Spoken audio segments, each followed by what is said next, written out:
میں آج اپنے پاکستانیوں کو، اپنے کارکنوں کو، سب کو، آج ہم غائبانہ نماز جنازہ پڑھ رہے ہیں مغرب کے بعد یہاں زمان پاک میں۔ کن کے لیے؟ وہ شہداء کے لیے، جو لوگ صرف نکلے تھے اپنے حقوق کے لیے پرامن احتجاج کرنے کے لیے، جن کو سیدھی گولیاں ماری گئی، اور کتنے اور جو بیچارے ابھی ہسپتالوں میں بڑی سیریس گولیوں کی انجریز ہوئی ہیں ان کو۔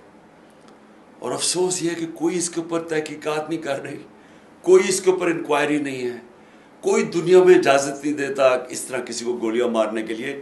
آپ فرانس کے اندر دیکھیں، سیدھے سیدھے پیٹرول بم پھینک رہے ہیں پولیس کے اوپر، ایک آدمی کو گولی کسی نے نہیں ماری، کیونکہ آزاد ملک ہے۔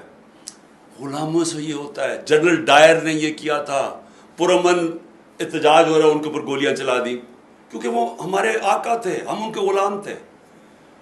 تو ہم نے اپنے شہداء کے لیے سب نے آج یہاں جمع ہونا ہے مغرب کے بعد، اور ان کا غائبانہ نماز جنازہ پڑھنی ہے۔